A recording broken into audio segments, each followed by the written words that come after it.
Amém, queridos? Que bom estar com vocês aqui hoje. Nós estamos iniciando uma série que tem o nome de Sopro, Deus em Movimento. Enquanto você abre a sua Bíblia em Gálatas 5, nós vamos ler Gálatas 5, de 22 a 25. Eu queria comentar com você sobre uma experiência que eu tive uma vez indo no mercado. Esses mercados municipais que existem, né? E esse é um mercado muito grande e tinha uma rua só de frutas e frutos. E frutos exóticos, que normalmente a gente não encontra nos nossos mercados. E o pessoal que estava vendendo vinha, oferecia, eles tinham umas caixinhas pequenas e ficavam abrindo os frutos e dando para a gente. E se você terminasse de andar em todo o mercado, talvez no final daquela rua ali do mercado você não teria mais fome. Mas os frutos eram tão saborosos, tão gostosos, tão exóticos em relação ao que a gente estava acostumado, que no final das contas você gastava um dinheirinho ali, comprava algum daqueles frutos para levar, para ter aquela experiência e compartilhar aquela experiência com outras pessoas também. Que eram frutos que normalmente você não comia, né?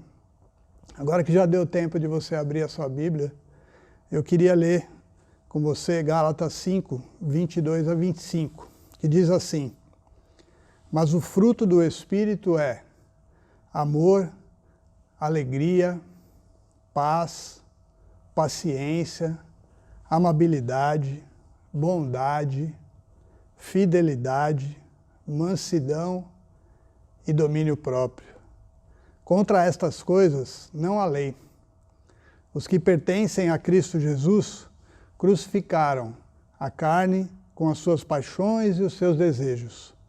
Se vivemos pelo Espírito, andemos também pelo Espírito. Que bacana esse versículo, né? E no finzinho dele, ele está falando aí sobre o fruto do Espírito. Ele usa aí dois verbos, viver e andar. São verbos de ação, onde nós estamos vivendo e andando pelo Espírito. Eu queria fazer um preâmbulo nessa palavra, conversando com vocês sobre quem é o Espírito Santo. Afinal de contas, nós vamos conversar nessa nova série sobre o fruto do Espírito. Mas quem é o Espírito Santo? Como ele age? Como ele atua nas nossas vidas? Como ele atuou, né, na vida dos cristãos? Então eu queria fazer uma breve jornada com vocês nas Escrituras, entre Gênesis, começando lá no começo de tudo, até os dias de Gálatas, né, que essa carta foi escrita aos Gálatas, e ver como o sopro do Espírito Santo age na vida dos cristãos, na vida do povo. Como que o Espírito Santo se movia nas pessoas, sobre o povo antes de Jesus. Como que funcionava o mover do Espírito Santo sobre as pessoas. Começando lá em Gênesis, né? Depois você pode, com calma, ler, reler e estudar esses versículos que a gente vai mencionar aqui, mas começando em Gênesis 1, a palavra nos diz que o Espírito se movia sobre as águas. Então o Espírito de Deus já estava ativo, já estava em movimento, lá no começo de tudo. Em Gênesis 6, fala que o Espírito de Deus não contenderia com os homens. Por quê? Porque lá em Gênesis, nós conhecemos a história, Deus criou tudo, criou os céus, a terra, criou os homens, aí veio o pecado, veio a queda, o homem caiu, e o homem foi criado para ser eterno. No Éden, nós tínhamos lá a árvore que dava o fruto da vida. Nós podíamos comer livremente dessa árvore. Então nós tínhamos lá, como seres humanos, lá no Éden nós tínhamos a vida eterna. Mas o pecado veio quebrar essa relação que nós tínhamos com Deus. E aí em Gênesis 6, o Espírito de Deus não contenderia mais conosco, Deus falou isso. E limitou a nossa vida na terra aqui em 120 anos. Depois em Gênesis 41, vocês lembram da história de José? José, ele era uma criança, foi rejeitado pelos seus irmãos. foi levado como escravo para o Egito, foi aprisionado lá injustamente. Depois Deus revelou os sonhos do faraó para José, e José foi erguido como príncipe no Egito, como segundo em relação ao faraó. E a Bíblia diz, a palavra de Deus diz em Gênesis 41, que José foi achado com o Espírito de Deus. Então, o Espírito vinha e atuava na vida de uma pessoa, se movia sobre as pessoas. Em Êxodo 31 tem um versículo bem bacana, né, que é pouco conhecido, que a gente não ouve muito nas pregações, quando Deus está separando algumas pessoas para trabalharem no templo, para construírem a arca, construírem os utensílios do templo. E aí Deus escolheu Bezalel e o encheu do Espírito de Deus. Olha que bacana, Deus foi lá, escolheu uma pessoa e o encheu do Espírito de Deus para que ele tivesse habilidade com a madeira, com o ouro, para construir todos os utensílios do templo. Depois, mais à frente um pouco, né, a gente vê ali Moisés, né? Moisés estava cuidando do povo, organizando tudo, e estava difícil para ele. E aí Deus falou para ele, ó, separa 70 pessoas, 70 anciãos, 70 líderes, que eu vou abençoar esses líderes. E aí em Números 11, Deus fala que Deus iria tirar de Moisés uma parte do Espírito que ele tinha colocado sobre ele e colocar sobre os 70. A gente vai vendo na história da Bíblia como o Espírito Santo tem um papel super importante e como Deus vai trazendo ele para agir na vida das pessoas. Em Juízes 3:10, nós temos outra figura que nós pouco conhecemos, Otoniel. O Espírito de Deus vem sobre Otoniel para trazer livramento a Israel. Otoniel era sobrinho de Calebe. Aquele mesmo Calebe que, junto com Josué, entrou na Terra Prometida. E aí o povo foi se corrompendo, e aí o Espírito de Deus veio sobre Otoniel. Otoniel foi levantado, deu vitória a Israel contra os seus inimigos. Em Números 11, 29 a 30, tem uma passagem bem legal que eu queria compartilhar com vocês. Quando Moisés separou os 70 e estava lá ministrando a eles, o Espírito de Deus veio e todos eles começaram a profetizar. E Josué e Calebe não estavam lá junto com eles, estavam em outro local. E aí eles lá fora começaram também a profetizar. E alguns vieram, Moisés, o pessoal está lá fora profetizando, o lugar de profetizar é só aqui dentro. E Moisés falou, não, negativo. Em Números 11, 29 a 30, Moisés responde, quem dera todo o povo do Senhor fosse profeta, e que o Senhor pusesse seu Espírito sobre eles. Nesse momento, Deus já começa ali na palavra nos mostrar alguma coisa que ia acontecer em Jesus Cristo, que ia ser revelado em Jesus Cristo. Depois nós continuamos aí na Bíblia, na palavra, né? Nós vemos o Espírito de Deus revestindo Gideão, lá em Juízes 6, 34. Depois nós vemos também o Espírito do Senhor vindo sobre Jefté. Jefté, ele era filho de uma prostituta, mas ele era um homem valoroso, temente. Então você vê que o Espírito de Deus, ele não fica preso aos líderes, aos escravos somente, aos senhores, aqueles que são da lei ou os que não são da lei. O Espírito Santo vem sobre qualquer pessoa.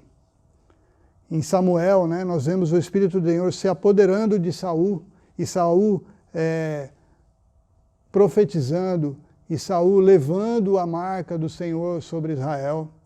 Depois nós vemos Davi sendo ungido, né, e Davi sendo separado também com a presença de Deus, com o Espírito de Deus. E aí nós vamos para os profetas. E nos profetas, principalmente em Isaías, nós começamos a ver muito a palavra de Deus falando sobre Jesus. Em Isaías 42, eis aqui o meu servo, a quem sustenho, o meu eleito, em quem se compraz a minha alma. Pus o meu espírito sobre ele, juízo produzirá entre os gentios. Aí já está mostrando Jesus Cristo. E quando Jesus nasce, nós conhecemos a história, né? Jesus é ungido pelo Espírito Santo, Jesus recebe o Espírito Santo, né? Através de Maria, o Espírito Santo vai sobre Maria, Jesus nasce ali de uma virgem. Depois, junto com João Batista, né? João Batista falou lá em Mateus 3,11, dizendo que estava batizando com água para o arrependimento, mas depois dele viria alguém mais poderoso do que ele, que era Jesus, que ele não era nem digno de levar as sandálias dele, e ele os batizaria com o Espírito e com fogo. E aí Jesus logo depois chegou, foi batizado por João, e assim que Jesus saiu da água, naquele momento os céus se abriram, e ele viu o Espírito Santo de Deus descendo como uma forma de pomba e pousando sobre ele, né? Então nós vemos aí o Espírito Santo agindo, vindo, e em Jesus ele vem de uma forma sobrenatural, pousando sobre ele. No Velho Testamento, até Jesus, nós vemos o Espírito Santo vindo e agindo numa pessoa, vindo e agindo na nação de Israel. Mas em Jesus nós vemos o Espírito Santo vindo de uma forma diferente que eles não conheciam. Pousou sobre Jesus. E Jesus começa o seu ministério, né? Lá com 30 anos, Jesus começa a fazer as suas maravilhas. Jesus começa a levar a palavra de salvação. O reino de Deus é chegado. Movido pelo Espírito Santo, cheio do Espírito Santo, Jesus começa a operar. Jesus começa a fazer aquilo que foi proposto por Deus para que ele viesse fazer na terra, que era trazer o arrependimento, trazer a salvação, trazer a restauração a todos nós. E aí acontece, já no final do ministério de Jesus, ele começa a falar sobre a sua morte, falar sobre um processo que ele ia passar. E ali ele começa, em João 14,17. Ele fala o seguinte: o Espírito da verdade, o mundo não pode recebê-lo, porque não o vê nem o conhece. Mas vocês o conhecem, pois ele vive com vocês e estará em vocês. Jesus já começa a mostrar uma forma diferente. Até então, os cristãos, os judeus, os israelitas conheciam o Espírito de Deus vindo sobre os profetas, vindo com unção, com poder, para realizar uma missão. O sopro de Deus vinha e movia na vida das pessoas. Agora Jesus já começa a falar uma linguagem diferente. Vocês conhecem, pois ele vive com vocês, mas ele estará em vocês. Em João 14,26, ele fala assim: mas o Conselheiro, o Espírito Santo, que o Pai enviará em meu nome, lhes ensinará todas as coisas e lhes fará lembrar de tudo o que eu lhes disse. João 15,26, quando vier o Conselheiro que eu enviarei a vocês da parte do Pai, o Espírito da verdade, que provém do Pai, ele testemunhará a meu respeito. E aí, João 20:22, tem um texto que é sensacional. Com isto, Jesus soprou sobre eles e disse: recebam o Espírito Santo. Aquilo que no Velho Testamento foi sendo preparado, o ministério de Jesus agindo ali, e Jesus dizendo: ó, eu vou embora, mas o Consolador vai vir sobre vocês e vai estar em vocês, se concretizou ali. Em Lucas 24:49, Jesus disse: eu lhes envio a promessa de meu Pai. Não era uma promessa de Jesus, era uma promessa de Deus. Mas fiquem na cidade até serem revestidos do poder do alto. E aí, finalmente, né, depois que Jesus morreu, venceu a morte, ressuscitou, está vivo, o Espírito Santo vem. Eles estavam reunidos no templo, né, em Atos 2. Se você ler o capítulo inteiro de Atos, com esse enfoque, olhando para o Espírito Santo, olhando para aquilo que Deus tinha prometido a trazer para nós, não em substituição, mas em complemento à vinda de Jesus Cristo, você vai ficar muito feliz de ler sobre esse enfoque. E aí ele fala assim, chegando o dia de Pentecostes, estavam todos reunidos num só lugar. E aí ele vai descrevendo, e aí ele fala, todos ficaram cheios do Espírito Santo. Mas tinha o pessoal ali do contra, né? Tinha um pessoal que não acreditava, que eram os judeus que não queriam que Jesus continuasse vivendo ali na vida das pessoas, aqueles que tinham crucificado Jesus, que tinham se levantado contra Jesus, os religiosos da época. E aí Pedro percebeu, aí ele se levantou junto com os 11 discípulos de Jesus e em alta voz ele dirigiu-se à multidão e ele começou a pregar e fez um breve apanhado da vida de Jesus Cristo. E aí ele fala, no final, que tudo que estava acontecendo ali estava previsto pelo profeta Joel. E o que Joel tinha escrito lá em Joel 2, 28, 29? Depois disso, derramarei do meu espírito sobre todos os povos. Os seus filhos, as suas filhas profetizarão, os velhos terão sonhos, os jovens terão visões, até sobre os servos, sobre as servas, derramarei do meu espírito naqueles dias. Olha que promessa sensacional. E aí Pedro se levanta e fala assim, é isso que está acontecendo aqui. O Espírito Santo de Deus está sendo derramado sobre nós, está sendo derramado em nós. E aí Pedro fala, arrependam-se. Cada um de vocês sejam batizados em nome de Jesus Cristo para perdão dos seus pecados e receberão o dom do Espírito Santo. Então este é o Espírito Santo, agindo junto com Deus, junto com Jesus, em toda a história da humanidade, ele está ali presente. Ele está ali agindo, soprando, se movimentando, trazendo ação sobre as nossas vidas. Eu queria ler com você, né, e trazer para você um pouco do histórico que estava acontecendo ali em Gálatas. A Galácia é uma região da Turquia, né, próximo a Antioquia, onde Paulo começou a ir pregar, onde Paulo começou a ir levar a palavra de Deus. Né? Paulo foi chamado para os não-judeus, né? E ele saiu pregando para os não-judeus, e Pedro pregava mais para os judeus. E nessa região, nessa época, quem viviam mais lá eram franceses, que eram conhecidos como galeses, eram gregos, romanos e judeus. Então era uma região bem misturada de povos diferentes, mas tinham muitos galeses, por isso que a região ficou chamada como a carta foi para os Gálatas. Né? Nessa região, com as viagens de Paulo, a primeira viagem dele, a terceira viagem dele, uma igreja forte se levantou ali naquele local. Mas o que aconteceu? Alguns judeus, né, que na Bíblia eles são chamados de judaizantes, né? Na história da Bíblia são chamados de judaizantes, são aqueles judeus que não concordavam com 100% com os ensinamentos de Jesus Cristo. E eles queriam que aqueles que se convertiam, aqueles que criam em Jesus e recebiam o Espírito Santo, passassem a praticar também as regras, os rituais do judaísmo.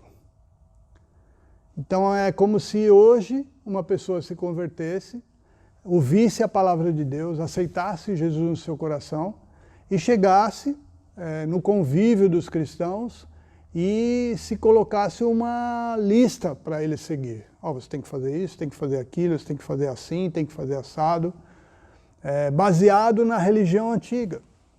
Existia um sincretismo muito grande, eles queriam misturar o cristianismo com o judaísmo. E depois das viagens de Paulo até aquela região da Galácia, eles começaram a sofrer com essa perseguição. E alguns judeus iam para lá especificamente para pregar dessa forma diferente, para levar uma palavra diferente. Isso ocorreu mais ou menos entre 46 a 60 depois de Cristo. Né? Então já faziam aí mais ou menos 13, 15 anos que Jesus tinha morrido. né? A palavra estava sendo pregada, e aí Paulo, o que ele faz? Ele escreve, ele não está lá, ele escreve uma carta, né, para os Gálatas, reforçando a necessidade de praticar o verdadeiro cristianismo, justificados pela fé e não pela lei. Então ele fala, ó, por favor, parem o que vocês estão fazendo. Lembre que aquele Espírito Santo que foi derramado sobre vocês, ele trouxe uma palavra de justificação pela fé em Jesus, não na lei. Aí ele fala em Gálatas 4:6, porque vocês são filhos, Deus enviou o Espírito de seu Filho aos seus corações, o qual clama, Abba, Pai. E ele fala em Gálatas 5:4-6, vocês que procuram ser justificados pela lei, o que é ser justificado pela lei? Se você cumprir todos os mandamentos da lei, você é justo. Se você deixar de cumprir algum mandamento da lei, você não é justo mais. E não é isso que Jesus pregou. Jesus nos deu a salvação de graça. Jesus veio de uma forma redentora para nos resgatar, sem que nós tivéssemos que cumprir nenhum rito, nenhum mandamento, nenhuma lei. Ele veio com sua graça redentora sobre as nossas vidas. Então Paulo está escrevendo para leis. E aí ele fala em Gálatas 5:14-18, toda lei resume-se num só mandamento, ame o seu próximo como a si mesmo. Aí ele fala uma coisa engraçada, se vocês se mordem, se devoram uns aos outros, cuidado para não se destruírem mutuamente. Língua, né? Provavelmente eles não estavam se mordendo fisicamente, mas estavam falando um do outro, acusando um do outro, dizendo, ó, isso está errado, isso está certo, você não pode ser assim, você não pode ser assado. Né? E aí ele fala, pois a carne deseja o que é contrário ao Espírito, e o Espírito o que é contrário à carne. Eles estão em conflito um com o outro, de modo que vocês não fazem o que desejam. Mas se vocês são guiados pelo Espírito, não estão debaixo da lei. Nesse momento nós podemos pensar assim, mas o que aconteceu então ali com os Gálatas, que eles ficaram perdidos dessa forma e pararam de seguir a Jesus, pararam de ouvir o Espírito Santo de Deus? Na verdade eu creio que eles deixaram de receber e de atentar o que o Espírito produzia na vida deles. Eles pararam de dar mais valor à religião, à religiosidade, dar mais valor a si mesmos, porque logo depois Paulo vem e lê e fala na carta, né, sobre o fruto do Espírito, que é o primeiro texto que nós lemos. Vamos ler novamente esse texto, aí na sua Bíblia. Gálatas 5:22-25. Paulo escreve assim, mas o fruto do Espírito é amor, alegria, paz, paciência, amabilidade, bondade, fidelidade, mansidão e domínio próprio. 9 características de um fruto. Não são 9 frutos, né? Como eu falei lá na experiência que eu tive no mercado, eu podia escolher, né? Eu quero esse fruto, gostei, olha que delícia. Não, esse eu achei ácido demais, esse eu achei amargo, esse aqui doce demais. Então eu poderia escolher e pegava um pouquinho de cada um e levava para minha casa. Com o Espírito Santo não é assim. Não são 9 frutos que o Espírito nos dá para escolher, né? Na verdade o fruto é um só. São 9 características que acompanham o fruto. E essas características, elas nos levam a entender o que é o fruto, né? John Stott escreveu um livro, chama O Fruto do Espírito. E nesse livro ele faz uma citação que ele fala assim, que ele já fez, eu vou ler aqui as palavras dele no livro, né? Já fiz referência mais de uma vez ao fruto do Espírito. Chegou a hora de examinar com mais detalhes o que isto quer dizer. A expressão vem da carta de Paulo aos Gálatas, que é o que nós estamos estudando. Estas são suas palavras. Mas o fruto do Espírito é amor, alegria, paz, longanimidade, benignidade, bondade, fidelidade, mansidão, domínio próprio. Pense, você conhece alguma pessoa que tem todas essas características? Você lembra de uma pessoa que tem todas essas características? Quem você lembra agora? Pense, quem você lembra? Um avô, uma avó, um tio, um pai, uma mãe, um primo, um amigo, um escritor que você leu um livro, um pensador do passado. Aí, essa parte aí fui eu que falei, tá, pessoal? Não é o John Stott que estava no livro dele. Mas agora é uma parte que ele fala. Uma simples leitura dessas graças cristãs deve ser suficiente para encher de água a boca e fazer o nosso coração bater mais forte. Por quê? Porque este é um retrato de Jesus Cristo. Amém. Que alegria de saber que Jesus Cristo recebeu o Espírito Santo, veio aqui na terra, viveu como homem, cheio do Espírito Santo, e manifestou essas características. Nesse período que nós estamos vivendo, eu fui impelido, né, a reler os evangelhos. E eu fui lendo com bastante calma, repassava, às vezes eu lia 3, 4 vezes o mesmo capítulo. E como é bacana a gente viver, andar com Jesus ali lendo os evangelhos. E ver essas características na vida de Jesus Cristo, agindo, a cada passo que ele dava, a cada pessoa que ele conversava, a cada mensagem que ele trazia. Outro dia eu estava comentando com o pastor Rodrigo, eu acho que o Sermão do Monte não são só aqueles 3 versículos, 3 capítulos que a gente consegue ler ali em 15 minutos.